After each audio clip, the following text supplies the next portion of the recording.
যোৱা 10 মে তাৰিখে আমাৰ চৰকাৰখনে দায়িত্ব লোৱাৰ পিছত আমি ড্ৰাগছৰ বিৰুদ্ধে অহৰহ সংগ্ৰাম কৰিছোঁ। 874টা কেছ ৰেজিষ্টাৰ হৈছে, প্ৰায় 1493 জন ব্যক্তি গ্ৰেপ্তাৰ হৈছে, 19 KG heroine, 8276 KG ganja, 14 KG opium, 67,650টা cough syrup, 1,12,93,000 tablet, 19,001 KG 920 gram morphine, 33,014টা পপিষ্ট্ৰ,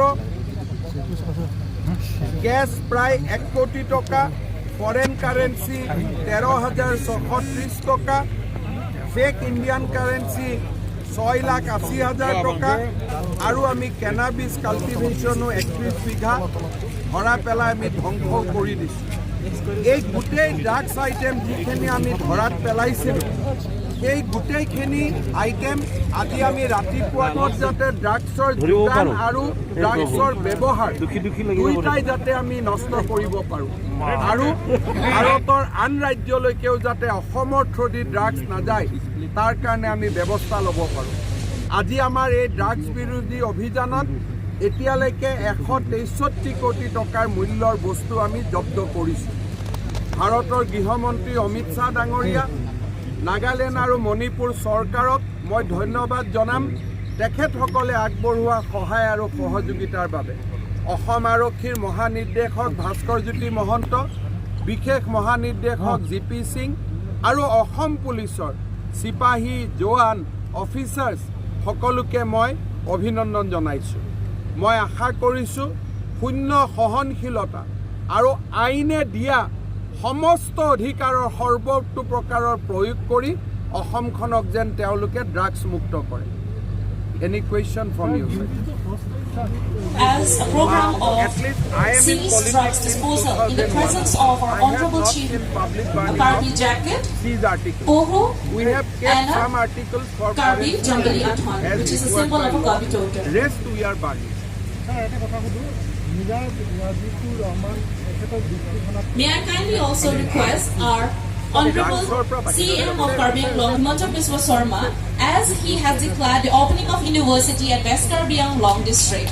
Also, he has raised his promise to raise a special police commander battalion, a training center at Lahorijan Karbi Anglong of Assam Nagaland border. So very thankful to him. Various articles from last And he's been presented by a still drugs are Jambali available in the Karbi Anglong Autonomous Council, Sri Ritesh Inghi, You sir. can make an assessment that whatever we have seen during the years, Council, this is Sri just Ritesh Inghi, may I 10% kindly of what request we the Deputy consume, Commissioner of or Karbi Anglong 10% of what it comes to to kindly us. do the honors of Rest welcoming. of the 90% goes out of Assam or people consume them. So if you believe that it is 10%, then the total drugs business will be several thousand crores. Or if you believe it 100%, that it is a different story. But as we know that this is what we see are just tip of a iceberg. So you can easily analyze that this business should have been thousands of crores.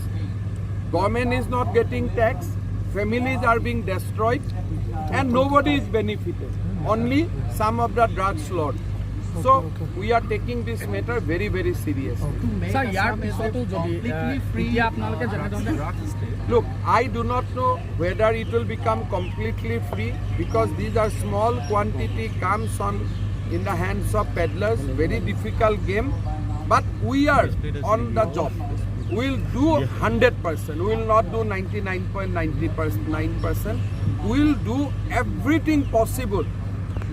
Throw everything, whatever is in our command, to make Assam drugs free and to cut the supply line to the mainland of India.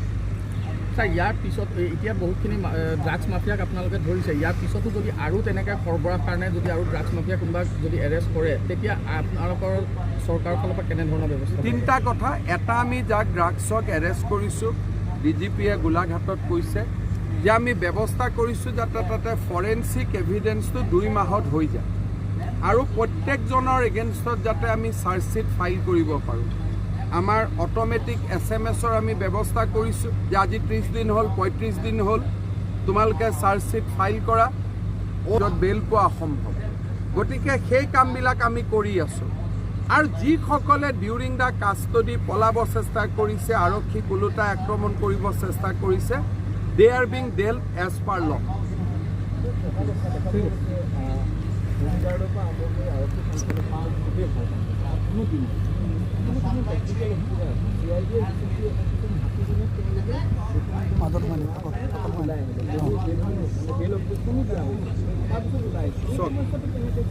কিছুমান সমস্যা থাকিব কাৰণ অসমত forensic এতিয়া আমি ভাৰতৰ বিভিন্ন forensic লেববিলাকৰ লগত যোগাযোগ কৰিছোঁ চ' ডেট উই কেন আউটচোৰ্চ আজিকালি আনকি প্ৰাইভেট ফৰেনচিক লেবো হৈছে অলৰেডি হোম ডিপাৰ্টমেণ্টক আমি কৈছোঁ ড্ৰাগছ কেছত বেলেগ ডকুমেণ্টছ একো নালাগে য'ত বেল পোৱাটো ভাল কৰি কৰিব গতিকে সেই কামবিলাক আমি কৰি আছোঁ আৰু যিসকলে ডিউৰিং দ্য কাষ্টডি পলাব চেষ্টা কৰিছে আৰক্ষীক ওলোটা আক্ৰমণ কৰিব চেষ্টা কৰিছে they are being dealt as per law except 1 or 2 very few cases যি 1400 এৰেষ্ট কৰিছোঁ 1400 জেলত আছে অন টাইম আমি চাৰ্জশ্বিট দিম তেনেকৈ আমি আৰম্ভ কৰিছোঁ আৰু গুৱাহাটী ফৰেনচিক লেবেও যিমান পাৰে তেওঁলোকে সিমান কষ্ট কৰিছে ডে এণ্ড নাইট কাম কৰি আছে তেওঁলোকে যাতে ৰিপৰ্টবিলাক দিছক কিছুমান সমস্যা এতিয়া 4টা আমাৰ 4টা এতিয়া আমি 4টা নতুন ফৰেনচিক লেব আমি চেংচন কৰিছোঁ এইবাৰ বাজেটত আমি মোবাইল ফৰেনচিক লেব আজিকালি আনকি প্ৰাইভেট সময়ত এইবিলাক কথা বেল অলৰেডি হোম ডিপাৰ্টমেণ্টক আমি কৈছোঁ ড্ৰাগছ কেছত বেলেগ ডকুমেণ্টছ চিজাৰটো ভাল কৰি কৰিব লাগে আৰু চিজ হোৱা আইটেমছটো ড্ৰাগছ বুলি অসম চৰকাৰে যদি কথা গতিকে আমি কথা পাতিছোঁ আৰু যিমানবিলাক ড্ৰাগছ ধৰা পৰিছোঁ বহুত ক্ষেত্ৰত মণিপুৰ গভৰ্ণমেণ্টে আমাক সহায় কৰিছে আজি কেইদিনমান আগতে চুৰাচানপুৰত আমি এজন ল'ৰাক ধৰিছোঁ যিয়ে গোটেই পচিং গেমটোত আমি দিম গোটেই অসমত গড়ৰ খৰ্গৰ যিমান ব্যৱসায় গুৱাহাটী ফৰেনচিক ডাউচিন যিমান পাৰে তেওঁলোকে সিমান চ' গতিকে আমি মণিপুৰ নাগালেণ্ড গভৰ্ণমেণ্টৰ পৰা হেল্প নাপালে ডিমাপুৰৰ পৰা মানুহজনক কেনেকৈ এৰেষ্ট কৰি আনিব এতিয়া 4টা আমাৰ খালি সকলো ষ্টেটৰে এটা সীমাবদ্ধতা আৰু এই মানুহবিলাক সাংঘাতিক স্মাৰ্ট খোজকাঢ়ি 15 কিলোমিটাৰ 20 কিলোমিটাৰ তেওঁলোকে খোজকাঢ়ি গাড়ীত নাহে খোজকাঢ়া মানুহক সাধাৰণতে আৰক্ষীয়ে চিজ নকৰে চেক নকৰে গতিকে বহুতখিনি চ'ৰ্চত ইনফৰ্মেশ্যন তেওঁলোকে যিমান টকা খৰচ আমি চ'ৰ্চৰ কাৰণে আপোনালোকে তাতকৈ বেছি খৰচ কৰিছোঁ বহুত ক্ষেত্ৰত মণিপুৰ গভৰ্ণমেণ্ট দীঘলীয়া ৱাৰ আজি কেইদিনমান আগতে চুৰাচানপুৰত আমি এজন ল'ৰাক ধৰিছোঁ যিয়ে গোটেই পচিং গেমটোৰ কিংপিন আছে গোটেই অসমত গড়ৰ খৰ্গৰ যিমান ব্যৱসায় Assam police is going to raise গতিকে আমি Manipur line of NSC help নাপালে ডিমাপুৰৰ পৰা মানুহজনক কেনেকৈ এৰেষ্ট কৰি আনিব we are going to draw inspiration from NSC and this battalion will have sum operational power তাৰ মাজত কাম দা বেটেলিয়ন দেয়াৰ উইল আৰু এই মানুহবিলাক সাংঘাতিক স্মাৰ্ট ডেট লোকেল পুলিচ কেন অলছো বি 15 কিলোমিটাৰ 20 কিলোমিটাৰ তেওঁলোকে খোজকাঢ়ি আহে গাড়ীত নাহে খোজকাঢ়া মানুহক সাধাৰণতে আৰক্ষীয়ে চিজ নকৰে চেক নকৰে গতিকে বহুতখিনি চ'ৰ্চত ইনফৰ্মেশ্যন লাগে তেওঁলোকে যিমান টকা খৰচ কৰিব চ'ৰ্চৰ কাৰণে আপোনালোকে তাতকৈ বেছি খৰচ কৰিব লাগিব চ' ইট ইজ এখন দীঘলীয়া ৱাৰ কিন্তু আমি জিকিম ধন্যবাদ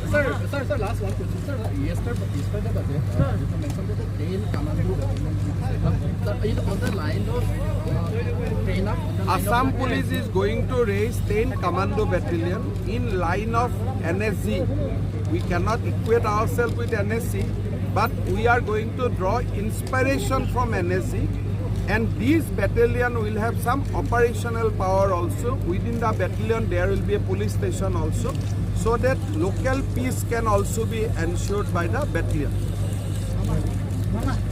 Now we can open it.